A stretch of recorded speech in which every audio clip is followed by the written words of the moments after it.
The worst thing I ever didn't he look like a crime? There was no violence. No shouting. No blood. Just silence.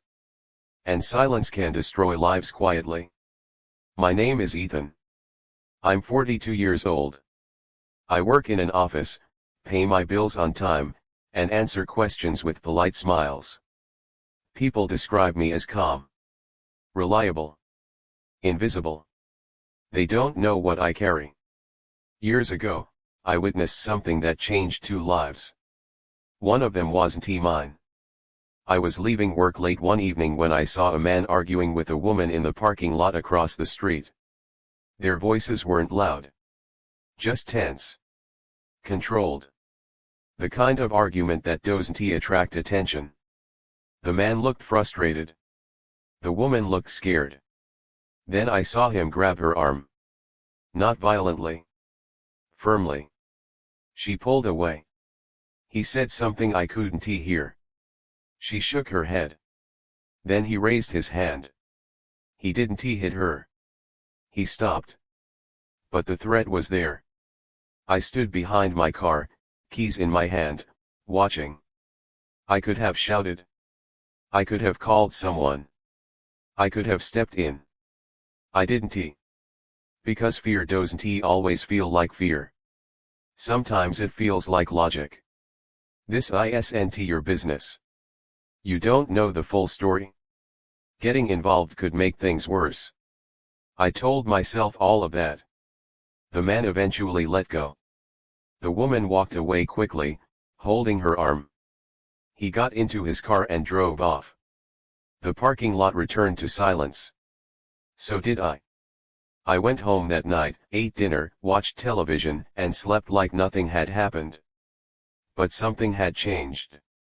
Not in the world. In me. Weeks later, I saw the woman again. Same building. Same parking lot. This time, she looked different. Tired. Smaller. Like someone who was trying not to be seen. We made eye contact for a second. Then she looked away. I never saw the man again. Months passed. One evening, while scrolling through the news, I saw a familiar face. The woman. Local woman hospitalized after domestic incident, the headline said. No details. Just a photo. Her face was bruised. Her eyes empty. My chest tightened. Not because I was shocked. Because I recognized the moment when it could have been prevented. The moment when silence felt easier than responsibility. I told myself it wasn't my fault. I wasn't the one who hurt her. I wasn't the one who raised a hand. I wasn't the one who created the situation. All of that was true. And all of it was incomplete. Because I was the one who did nothing. And nothing has weight. I started thinking about her often. Not obsessively. Quietly. In the shower. On the train. Before sleep. I wondered if she remembered the man who stood nearby and looked away. I wondered if she felt abandoned. I wondered if silence had taught her something about the world. That help doesn't always arrive. My life continued normally. Promotions. Small conversations. Holidays with family. No one noticed anything different about me. But inside, a question repeated itself: if I had spoken up, would her life be different? I would never know. And not knowing became its own punishment. I started noticing how often people avoid involvement. How often they look away. How often they choose comfort over conscience. I realized I wasn't unique. I was human. And humanity, when afraid, prefers silence. One night, I dreamed of that parking lot. But this time, the woman looked directly at me. Why didn't you help? She asked. I had no answer. I woke up with my heart racing. Not because I was scared. Because I felt seen. You don't need to commit a crime to feel guilty. You just need to know you could have prevented one. Years passed. I never saw her again. But I carried her story inside me. Not as a memory. As a responsibility I refused to take. The strange thing about silence is that it doesn't end when the moment passes. It stays. It grows. It becomes part of who you are. I didn't ruin her life directly. But I didn't protect it either. And sometimes, that's enough to change everything. After I saw her face in the news, something inside me refused to stay quiet. Not loudly. Not dramatically. Just constantly. Every normal moment of my life started to feel borrowed. Like I was living on time that didn't fully belong to me anymore. At work, I answered emails. At home, I cooked dinner. On weekends, I smiled at friends. But in the background of every conversation, her eyes existed. Empty. Tired. Aware. I told myself again and again that I wasn't responsible. That I didn't cause the harm. That I wasn't the one who raised a hand. But responsibility isn't always about action. Sometimes it's about refusal. Refusal to intervene. Refusal to speak. Refusal to become involved. I began to notice how often people choose distance over empathy. How quickly not my problem becomes a moral shield. And I realized something uncomfortable. Silence doesn't protect you from guilt. It preserves it. Months later, I saw her again. Not in person. In another article. She had left the city. No details. No story. Just a short line, relocated for personal safety. I stared at the screen longer than I should have. Relocated. A polite word for ran away. She didn't get a new job. She didn't get a fresh start. She escaped. And I stayed. That felt wrong. I started imagining her life in fragments.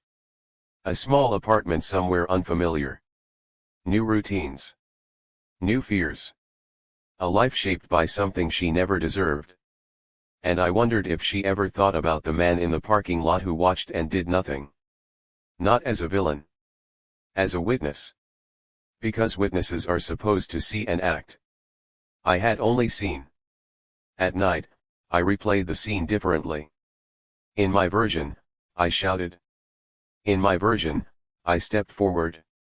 In my version, I made enough noise to change something. But real life doesn't offer rewrites. It offers consequences. I didn't feel like a bad person. I felt like a missing one. A missing presence. A missing voice. A missing moment. My friends talked about promotions and relationships. My parents talked about stability. Everyone talked about moving forward. I felt stuck in a moment that had already passed. One evening, I walked past the same parking lot. It looked normal. Cars.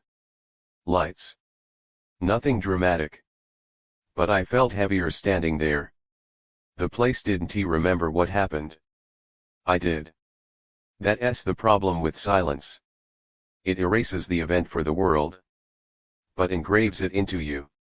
I started avoiding situations where people needed help. Not consciously.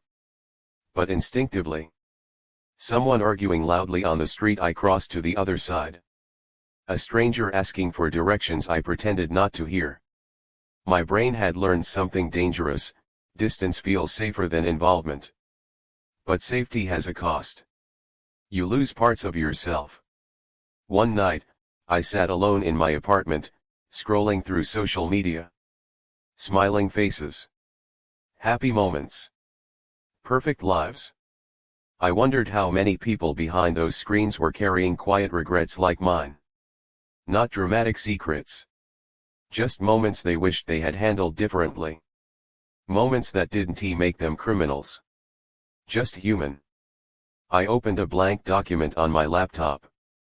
Not to write a confession. To ask a question. If I had spoken up, who would I be today? The answer scared me. I would be someone who believed in his own voice. Instead, I had become someone who trusted silence more than courage. That realization hurt more than guilt. Because guilt fades. Identity doesn't. I wasn't just ashamed of what I didn't do. I was afraid of who I had become because of it. A man who watches. A man who waits. A man who avoids. I had learned to live without involvement. And that made everything feel distant. Even myself. I tried to volunteer at a local support center. Not because I wanted to be heroic. Because I wanted to feel useful. The first time a woman sat across from me and told her story, my chest tightened. Not because it reminded me of the past. Because it reminded me of my failure. I listened carefully. I nodded. I offered resources. But I couldn't offer forgiveness. Because forgiveness requires acknowledgement. And I had never acknowledged what I did. Or rather, what I didn't do. I realized something painful. You don't need to hurt someone to feel responsible for their pain. You just need to know you had a chance to help. And you didn't. The silence from that parking lot had followed me into every corner of my life. It shaped how I saw conflict. It shaped how I saw risk. It shaped how I saw myself. I wasn't a monster. But I wasn't a protector either. And sometimes, that's the difference that matters. I had convinced myself that staying quiet was the neutral choice. But neutrality isn't neutral. It supports the louder side. And in that moment years ago, the louder side wasn't the one who needed protection. That truth stayed with me. Heavy. Quiet. Permanent. The moment never left me. It didn't fade with time. It didn't soften with distance. It simply changed shape. At first, it was a memory, then it became a thought. Eventually, it became part of my identity. I wasn't the man who witnessed something. I was the man who stayed silent. And silence, when carried long enough, becomes a personality. I stopped expecting myself to act. I stopped trusting my instincts. I stopped believing my presence mattered. Because in the one moment it could have mattered most, I had chosen comfort over courage. Years passed. Life kept moving forward, the way it always does. People married, divorced, had children, lost parents, found new jobs. And I stayed emotionally in that parking lot. One evening, I received an email from the volunteer center. A new support group was forming for survivors of domestic abuse. They needed someone to help with logistics. I almost deleted the message. Not because I didn't care. Because I was afraid of facing the version of myself that failed. But I accepted. Not out of bravery. Out of exhaustion. The first meeting was quiet. No speeches. No dramatic stories. Just a few women sitting in a circle, sharing fragments of their lives. One of them spoke about a man who controlled her with silence. Another described how neighbors heard arguments but never intervened. No names. No accusations. Just experiences. And in every story, I heard an echo of myself. Not as the abuser. As the witness. The woman sitting across from me had tired eyes. Not broken. Just aware. Sometimes, she said, the hardest part isn't what he did. It's realizing how many people saw and chose not to help. No one looked at me. But I felt seen. After the meeting, I walked home slowly. The city felt quieter than usual, as if it knew what I was carrying. For the first time, I didn't try to defend my past actions. I didn't justify them. I didn't explain them. I accepted them. Acceptance doesn't erase guilt. It deepens responsibility. I understood something important that night. I didn't fail her once. I failed myself every day after that by refusing to change. Silence wasn't just a moment. It was a habit. And habits shape who you become. I couldn't go back to that parking lot. I couldn't change her story. But I could change how I existed in the world. Not loudly. Not dramatically. Quietly. I started speaking up in small ways. When someone raised their voice at a cashier, I intervened. When a colleague made a harmful joke, I challenged it. When a stranger looked uncomfortable, I asked if they were okay. Nothing heroic. Just present. And presence felt unfamiliar. At first, my voice shook. My hands felt cold. My heart raced. But with every small action, something inside me shifted. Not pride. Alignment. For years, my identity had been shaped by what I avoided. Now, it was being shaped by what I faced. I never told anyone about the woman in the parking lot. Not because I was hiding it. Because some confessions aren't meant to be shared. They're meant to be carried. I carry her story with me. Not as a burden. As a reminder that silence is never neutral. A reminder that fear doesn't excuse absence. A reminder that witnessing creates responsibility.